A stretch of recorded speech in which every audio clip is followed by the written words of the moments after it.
Bon après-midi à tous. Un grand merci déjà pour effectivement le créneau qui m'a été laissé. Donc moi, je vais vous parler en fait un peu de comment on peut essayer de retirer le bruit que nous, on peut faire dans notre pratique clinique. C'est-à-dire que quand on fait des mesures chez un patient, en fait, la mesure peut aussi être bruitée, entre guillemets, pour plein de raisons. Alors, je vais pas aller très très loin dans l'examen audiologique, c'est-à-dire que vu que le temps est assez compté, je me suis limité qu'à un premier point, qui est l'audiométrie tonale. C'est-à-dire qu'en fait, une audiométrie tonale, on a l'impression que c'est l'examen élémentaire de base et ainsi de suite. Sauf qu'en fait, si on regarde d'un peu plus près la façon dont on fait l'audiométrie tonale, peut y avoir des grosses variations. Alors, en termes de lien d'intérêt, donc je suis fondateur et le président d'Audiogramme. Je suis audioprothésiste au sein de laboratoire et j'ai des grants de différents organismes, donc français, européens et ainsi de suite. Alors, sur un parcours audiologique, effectivement, quand vous prenez en charge un patient, il y a plusieurs étapes. Il y a une première étape qui consiste à estimer sa déficience auditive avant de pouvoir effectivement faire le choix de votre méthodologie d'appareillage, votre prescription de gain. Et effectivement, une dernière étape qui est une fois que vous savez ce que vous avez envie de prescrire comme gain, c'est comment vous vérifiez que le gain est réellement appliqué. Donc, on se concentre dans un premier temps sur la première étape. Et en fait, là, on arrive à une difficulté, c'est qu'en fait, on veut estimer pour commencer une audiométrie tonale qui, effectivement, n'est pas forcément suffisante, mais avec plusieurs contraintes, c'est quelle est la vérité de cette audiométrie tonale. C'est-à-dire que quand on fait notre audiométrie tonale, on reste sur une évaluation qui est subjective, donc dépendante du patient et du testeur, c'est-à-dire que le paradigme de test que vous avez testé va varier, avec des incertitudes qui sont associées et qui peuvent être parfois très, très, très importantes. Ça, c'est donc les deux premiers points. Et en fait, l'idée, c'est de se dire comment on peut essayer de maîtriser cette incertitude et de la contrôler au maximum pour avoir une mesure qui est la plus fidèle possible de l'audition du patient et la plus reproductible possible. C'est-à-dire, si vous voyez un patient à un instant T et que vous le voyez à T+1, que vous puissiez dire, bah voilà, l'audition du patient a bougé ou pas, et dans quelle mesure, effectivement, on peut éventuellement proposer une prise en charge. Alors là, je vais faire un inventaire qui n'est pas du tout exhaustif, mais plus pour quantifier vraiment les choses et voir en fait un peu l'ampleur des sources d'incertitude. Alors, premier paramètre qui peut impacter, notamment dans certains cas, c'est-à-dire que si vous avez des asymétries auditives, si vous avez des facteurs transmissionnels, si vous avez une perte unilatérale, le transfert transcrânien va être crucial. C'est-à-dire qu'en fait, vous en aurez besoin pour masquer votre perte auditive. Et très souvent, quand on a les formules de masquage qu'on applique, entre guillemets, scolairement dans un bouquin, on vous met un facteur de transfert transcrânien qui est fixe, quel que soit le transducteur. La plupart du temps, on vous dit pas qu'il faut le changer. On vous dit pas qu'en fonction de la fréquence, ça va être impacté. Et ce qu'on vous dit pas non plus, c'est que même si on prend des données moyennes, ce qu'on voit par exemple ici, donc effectivement, vous voyez, vous prenez un TDH39, que j'ai pris une publication de Kevin Monroe, on voit qu'on a des facteurs qui changent déjà, enfin des coefficients qui changent en fonction de la fréquence. Vous prenez des inserts, le transfert transcrânien est déjà beaucoup plus élevé. Mais ce que je trouve très intéressant, c'est surtout les variabilités interindividuelles sur une vingtaine de sujets. C'est-à-dire que vous avez des patients à transducteur équivalent qui ont un transfert transcrânien sur une fréquence qui est de 44 quand il est à 74 sur un autre patient.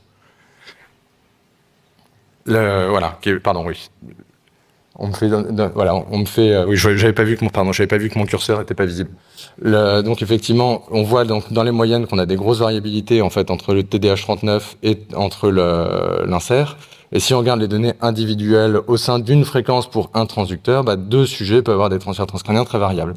Et ça pose un problème parce que notamment quand vous voulez faire votre masquage, si vous prenez une valeur de 50 et que le gars est à 44, ça va pas trop mal. Si vous prenez une valeur de transfert transcrânien à 50 et que vous êtes à 74, ça peut parfois poser plus de problèmes. Alors, dans ce sens-là, c'est pas trop gênant, mais l'inverse peut être très embêtant. Donc ça, c'est le premier impact. Donc, deuxième impact, on a effectivement des rapports signal sur bruit équivalents et pour en fait un stimulus donné, un seuil de détection qui est pas le même d'un sujet à l'autre. Alors ça, on peut le voir. Donc c'est un papier de Brian Moore, où effectivement, il montre en fait le seuil de détection de patients. Donc là, il y a un patient A, un patient B, où il présente un son pur d'1 kHz et il met un bruit masquant et il voit en fait à partir de quand le bruit commence à masquer le signal et ainsi de suite. Donc quand est-ce qu'il est encore détectable, quand est-ce qu'il est masqué. Et on voit que sur ces deux patients-là, en fait, on a un écart. Alors c'est fait pour différents niveaux d'intensité, c'est pour ça qu'il y a plusieurs courbes. On voit qu'on a un écart où effectivement on peut avoir un seuil qui est quasiment augmenté de 10 décibels en termes de rapport signal sur bruit chez le même patient. C'est-à-dire que le seuil de masquage entre je masque le son ou je le masque pas, d'un patient à l'autre, pareil, on reprend une incertitude de plus ou moins 10 décibels. Troisième facteur, il y a le transducteur que vous allez utiliser. C'est-à-dire que si vous faites 2 fois la même audiométrie sur le même patient, mais avec 2 transducteurs différents, effectivement, vous allez avoir des seuils qui varient. Donc là, effectivement, vous avez les différentes fréquences audiométriques qui ont été testées, le TDH39, l'insère en face, sur effectivement un certain round de patients. Et en fait, on voit que quand on commence à augmenter la taille des cohortes, on finit rapidement par avoir des différences statistiquement significatives. Donc oui, la vérité, c'est le troisième point.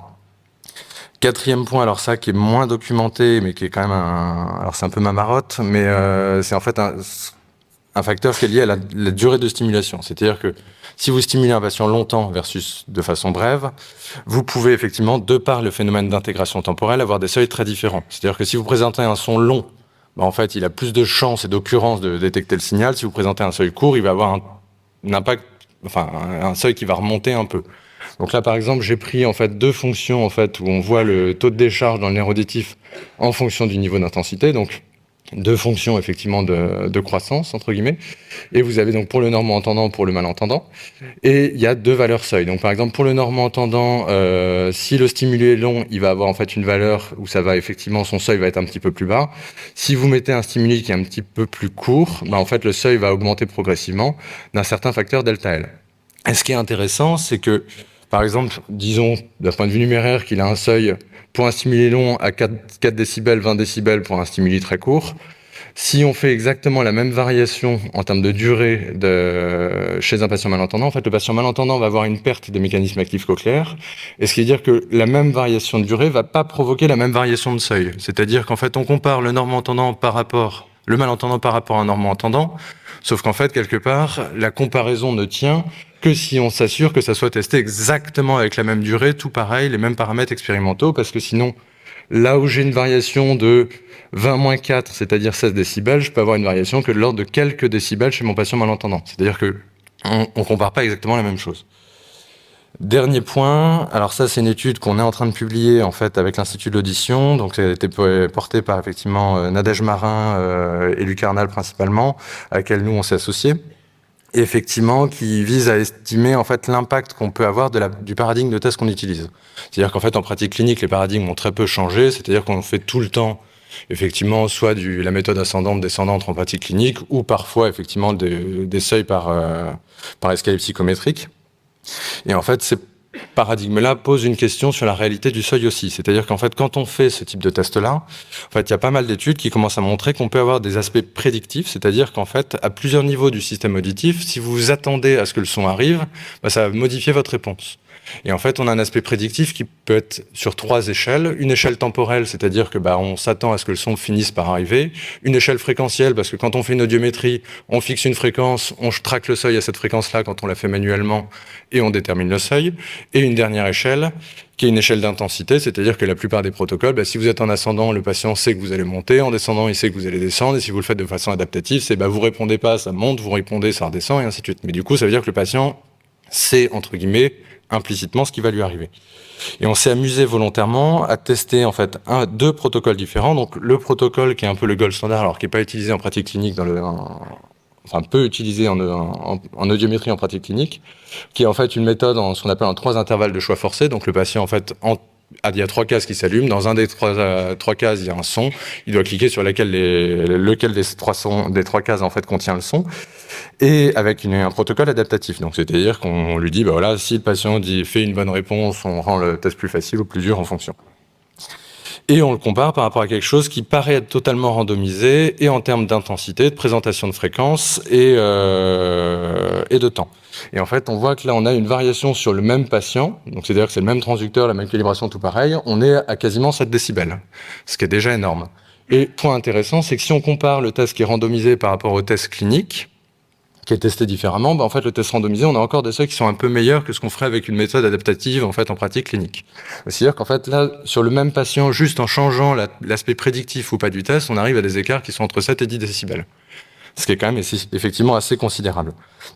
Voilà, donc il y a vraiment un impact énorme, et ça pose pas mal de questions de savoir est-ce qu'en fait, faut pas commencer à se reposer la question, si on veut avoir des mesures plus fiables en audiométrie, de réaliser un cahier des charges qui serait un petit peu différent pour essayer de fixer le maximum de paramètres et qu'on puisse en fait avoir des tests les plus fiables possibles, les plus proches du reflet de l'audition du patient et le plus répétable et reproductible possible, que ça soit testé par un praticien B et ainsi de suite. Alors premier point, effectivement, l'aspect prédictif, notamment en termes de fréquence, effectivement, est fait et introduit en fait en pratique clinique par mesure de praticité, parce que c'est compliqué d'aller tester une fréquence puis recommencer une autre et ainsi de suite. Après, ça pose aussi des problèmes, et si on pouvait s'en affranchir, ça nous aiderait aussi notamment, par exemple, pour des patients non coopérants, c'est-à-dire qu'en fait, on pourrait trouver apporter une solution un peu plus importante.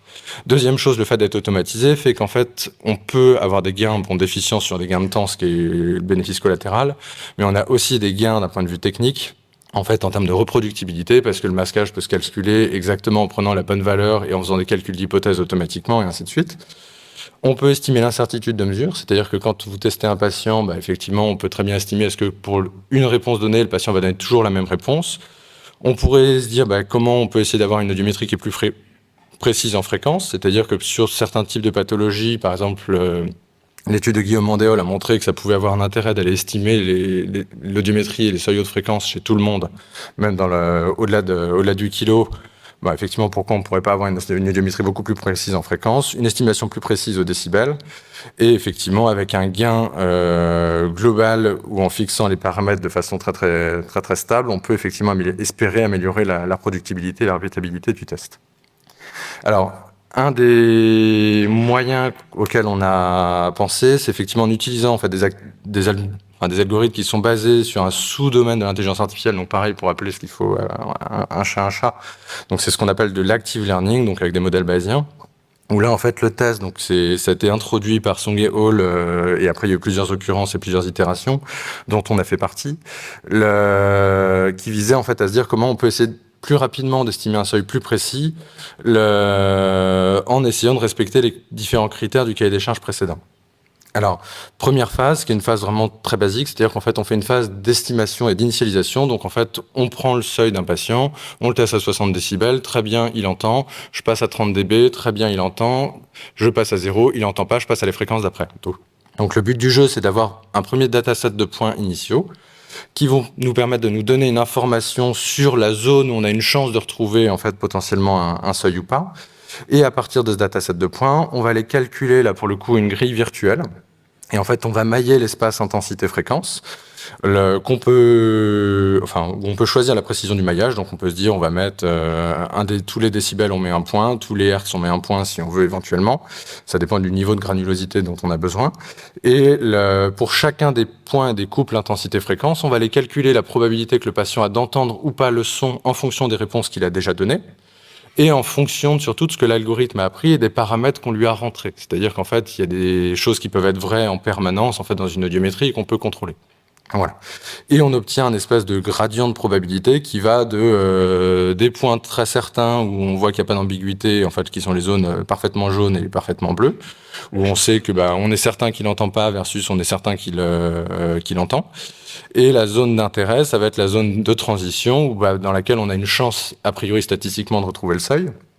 Et on va conditionner l'algorithme pour être le plus efficient possible. C'est-à-dire que plutôt que se dire on va aller tester 3 fois, 4 fois, 5 fois des sons tests à la même fréquence, on va en fait aller effectivement présenter des sons, là où je suis en train de déborder j'accélère, présenter des sons de façon optimisée pour estimer le seuil. Ce qui permet de renvoyer en fait une estimation du seuil qui est continue en fréquence, et avec une estimation de l'incertitude qui est associée autour de ce seuil-là, tout en ayant les réponses individuelles. Alors, en pratique clinique, qu'est-ce que ça donne? On s'est amusé du coup pour voir un peu la répétabilité du test, à prendre des patients vraiment tout venant entre guillemets. Donc il y a tout type de pertes. Il y a des patients normaux entendants, ça va jusqu'à la surdité profonde et la cophose unilatérale, des surdités de transmission, des surdités mixtes et ainsi de suite, de la surdité de perception. Et en fait, on faisait faire l'audiométrie en fait 4 fois au patient, 2 fois manuellement par 2 praticiens différents, et 2 fois par l'IA, en fait, pour voir effectivement ce que ça donnait avec, effectivement, en termes de reproductibilité. Et on voit qu'en fait, on a une différence moyenne qui est beaucoup plus faible sur de l'IA, mais parce qu'effectivement, l'IA va pouvoir effectivement aller retester des points et optimiser sa façon de test. Alors après, une fois qu'on a essayé de réduire son incertitude audiométrique, la question c'est comment on applique le gain. Alors là-dessus, effectivement, on a une problématique assez forte en audioprothèse, c'est qu'on mesure des seuils en dBHL, ce qui n'est pas forcément facilitant pour la prise en charge derrière. Et il y a toute la question de la transposition en fait du seuil sur une donnée physique qui va être la donnée qui va nous servir en fait en SPL pour régler la prothèse. Alors, je vous ferai pas l'affront de vous expliquer ce que c'est qu'un RECD parce qu'on l'a depuis très longtemps en pratique clinique. Il y a un système qui existait, qui malheureusement avait disparu pendant 20-30 ans, qui est le REDD, qui permet là de faire la transposition directe. C'est-à-dire qu'en fait, vous faites votre audiométrie, et pendant que vous faites votre audiométrie, vous insérez en fait votre sonde in vivo en fait avec votre transducteur, alors qui peut être des inserts ou éventuellement un casque. C'est un peu plus dur de le faire au casque, mais on peut. Et en fait, une fois que vous avez fait votre audiométrie, donc vous avez votre audiométrie en dBHL, vous émettez juste en fait un son de 70 décibels HL avec votre audiomètre sur toutes les fréquences, et en fait avec l'InVivo, ça regarde automatiquement le niveau en SPL que vous avez en fait fréquence par fréquence directement à votre tympan avec votre transducteur donné. Et une fois que vous avez fait ça, ça vous donne en fait votre mesure de REDD qui vous permet directement d'aller reconvertir votre seuil en fait en dBHL qui a été mesuré sous forme d'un seuil en dB-SPL pour effectivement avoir une mesure qui est directement utilisable pour éventuellement faire votre ajustement de prothétique. Et voilà, je vous remercie de votre attention.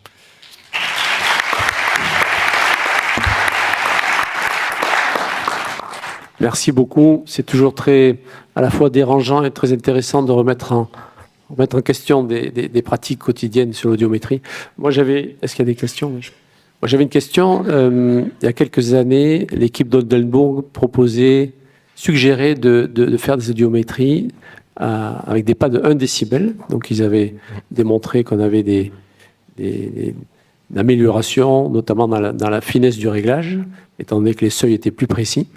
Est-ce que c'est la même chose avec l'outil que tu as présenté? Alors, en fait, le pas de 1 dB, alors en pratique clinique, faire de l'audiométrie à la main à 1 décibel, c'est un enfer. Moi, ça fait des années que je suis passé en fait à 2 dB pour des gains prothétiques parce que je trouve que ça a une pertinence. Après, à la main, sur les mesures habituelles qu'on fait, c'est très compliqué. L'avantage sur de l'IA, c'est qu'en fait, il va tester, en fait, l'Active Learning va aller tester en permanence le point le plus incertain au décibel près. Donc, en fait, la mesure finit par être au décibel d'emblée sans que ça prenne plus de temps. Donc voilà. Donc effectivement, c'est vrai que c'est un gros avantage parce qu'on a un seuil qui est plus précis et parce qu'on finit par avoir un seuil qui est continu en fréquence et parce qu'effectivement, on a une résolution en termes d'intensité qui est plus importante. Merci beaucoup. Merci.